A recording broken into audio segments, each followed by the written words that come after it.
These investing mistakes will cost you everything. So today I'm going to be sharing with you seven powerful investing mistakes that if you know today, you can actually stop doing them. So you can learn from them and find better ways of doing, investing as a business. Hello, everyone. As you know, I want to give you all the scoops that will help you to make money in the stock market, avoiding certain mistakes because they're going to cost you a whole lot. Of course, I love to teach, I love to simplify big complex words and make them easier for you to understand. And of course, in exchange, stick to the end, learn, and subscribe to the YouTube channel. So if you're ready, I am super ready for you. So these are going to be our key takeaways, recognizing the top seven mistakes, and I'm going to add a bonus. Of course, I always love to add bonuses. And I'm going to discuss the strategies you can use to avoid emotional decision making, understanding the risks involved, and then learning how to build a sustainable long term strategy. So, are you ready for us to go through this? I know you are ready. Let's head on. So, top seven mistakes beginner investors make and how to avoid them. But before I start, I'm going to give a free gift.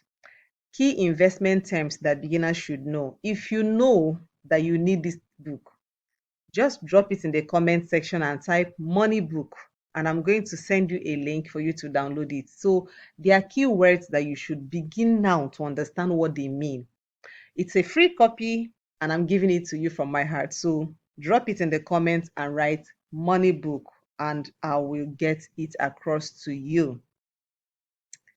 Okay, welcome back to my YouTube channel. Of course, I am your girl Julia, your financial money bestie. And of course, please watch to the end and get the scoops, get the message, drop a comment, like, and please subscribe if you have not subscribed. Okay, this is just the only thing I ask in exchange for the information that I'm giving to you.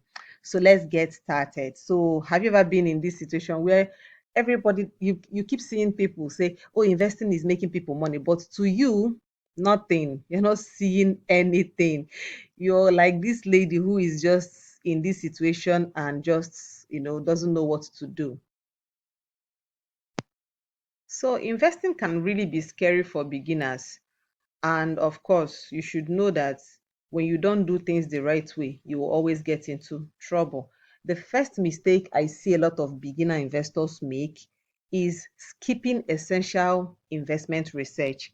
So many people do not want to do their research. Like they just want someone who will just tell them what to buy and what to sell.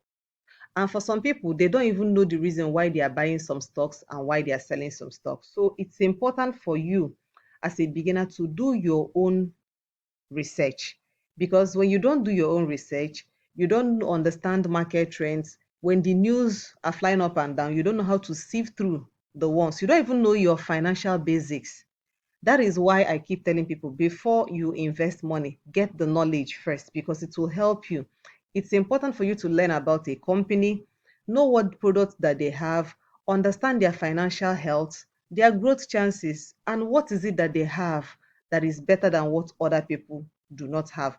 Also, it's important for you to understand the market news, the condition, the economic signs, and understand that there are some sectors or some industries that may not be doing well at a particular point in time. Okay, so putting all these things will help you as a beginner to avoid investment missteps. I call them the missteps because they will help you to reach your goals faster.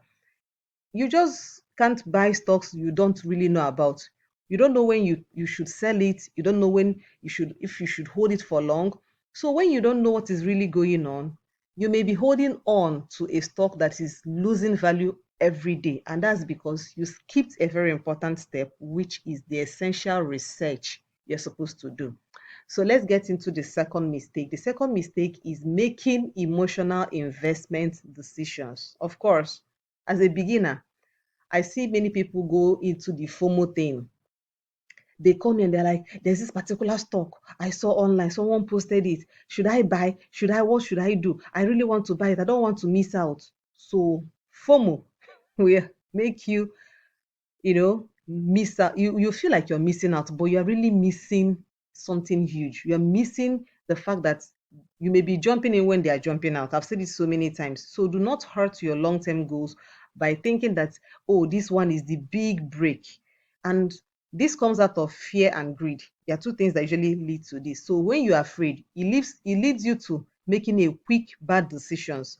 When market gets shaky, people might sell. I think people are selling, and you just jump in and sell. Or maybe there's this stock someone posted and said yesterday they made 10%, the other day they made also 10%. Let me jump in on a good chance, and then you mess up your plan.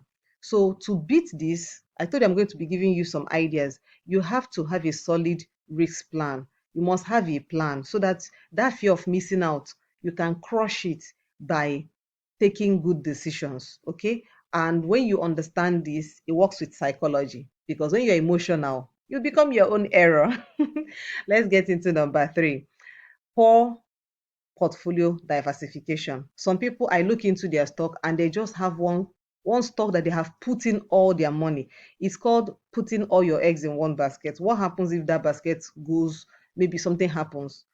Everything is lost. So you must have a balance of, for us in the community, we have the dividends, we have the long term, and we have the short term stocks. So we've grouped everything, and we have some sectors that we are investing in. We have some defensive stocks too. You must, blend it across asset classes.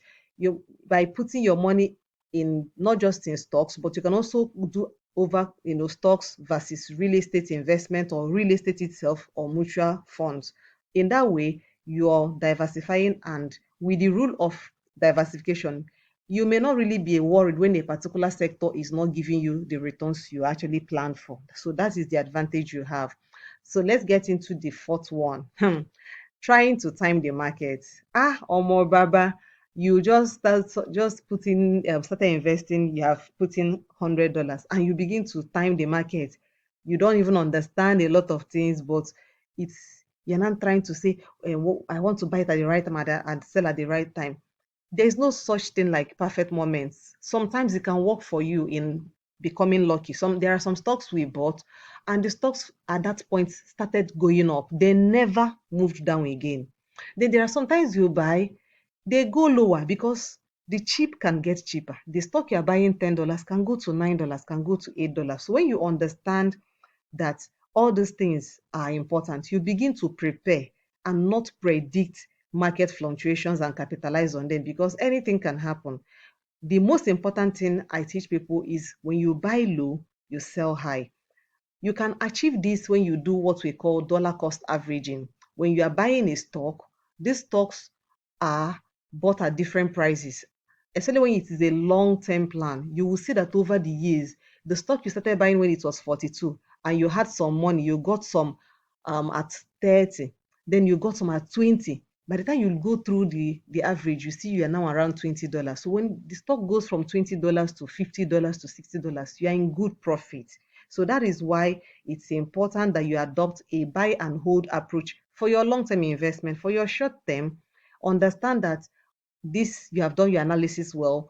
Apart from fundamental, you do your technical analysis, and also be in a community, because sometimes there are things you cannot understand, but with the guidance and support of a coach or a tutor or an educator or a mentor, it will be easier for you. So don't be like this guy, do it the right way.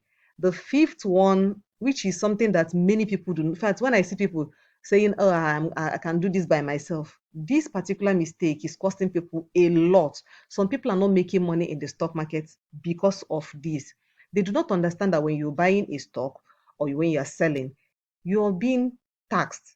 And then there's commission fee. The brokerage app you're using is charging you when you are buying a stock. They're also charging you when you're selling a stock. So when you're building, and you do not understand that these fees, $1 here, $3 here, $5, there are some people who don't even know that the stock that they are buying, if they sell at the price they're supposed to sell, when they take out the fees in their buying and in their selling, they are left with just $2, and they are busy thinking that they've made money. Then the worst is when some people don't even know that they don't even make any money at all, like they're still running in losses. So In my community, we have a special class on fees, teaching you how to calculate from a small account to big account. So you understand that there are different types of fees, management fees, expense ratio fees when you buy ETFs, and then brokerage commission and transaction fees. So understand that this can impact your entire money. The sixth one is dividend trap. Some people are buying dividends that are making them a lot of money, no problem. But there are stocks that from $50 they have been dropping. They are paying you dividends, but the stock has dropped from $50 to $10. What do you do? So you see, dividends can be a trap. So before you invest in dividend stocks, you must do your rightful research to know the right stocks that you're buying as dividends. That the seventh one is investing without a plan. Investing without a plan. Some people just pushing their money. They're not even asking the right question. What happens if this stock goes lower? What happens? So most times I tell people, when you're investing in the stock market, make sure that the money you're using is not the money you need immediately. So when you have a plan for your money, is it a long-term plan? Is it a short-term plan? You must understand all these things before you get into the stock market. Not having a plan is terrible. I don't know how else I'm going to put it, but do not shoot yourself on the leg without having any plan for your money. That's why sometimes when stocks are dropping, some people are like, oh my God, this is good, this is good. Some people are crying. When you have a plan, you have a plan that when it goes lower, you have some money. Some people call it dry powder. Some people call it cash. I call it cash at hand. You buy more of those stocks. We practice that in the community. And then the bonus one is so funny. I've seen a lot of this happen many times. This is buying a company stock and praying and hoping it will go up. That means you didn't do your research. You're just predicting. It's like you're going to predict that, oh, these people are going to score. No, you don't even know the team. So when you buy and hope, most times it ends in premium tiers. I see people who will say, I put in 1 million in stock market and now I'm left with 500,000. I'm left with 200,000. When you buy a stock and you have a plan for the stock, and you won't be hoping, you know you've done your research. So it's very important that these things are actually taken care of. Don't just buy and be in this situation praying, because the truth is that you cannot control what happens in the market. The volatility, the ups and the down, nobody has control. So you can't be hoping on something you have absolutely no control over. So I'm sure this one it's a bonus, but it should really make you, receive sense, because this singular thing alone can cost you losing half of your money, especially when you do not want to join a community. You are jumping from one YouTube to another and you're just picking stocks to buy. It will, end up not in a very good situation. So as a beginner investor, the key to avoiding common mistakes should make you to start doing some research and stop making emotional decisions. Do not neglect diversification. Do not overlook the fees. Because when people don't tell me, this stock we bought it. No, when you buy a stock, and when I post it and say this stock was $50 and we sold at 65, we would have built in. For those with stock small amounts, I tell them what to do. Those with big amounts, I tell them what to do. So it's important that you understand all those things so that they don't cause you any problem. So to be a smart investor, what do? You need a solid strategy. And how do you build a solid strategy? By joining a community. We have a money community, an amazing community. And in that community, you get the education first. You need to understand the stock market, saving, spending, and budgeting. So you make out money to be able to invest. And at the same time, you learn the investment rules. How do you spend your money? So we have two different categories. We have the basic, which is the 10,000 naira.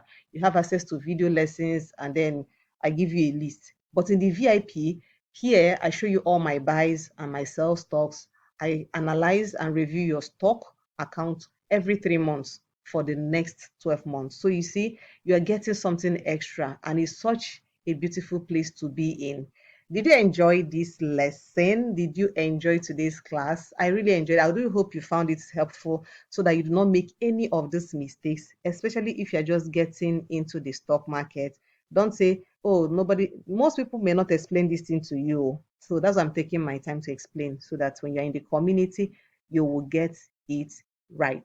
So I can't wait to see you in the next video, and I hope you enjoy the rest of your day. Bye.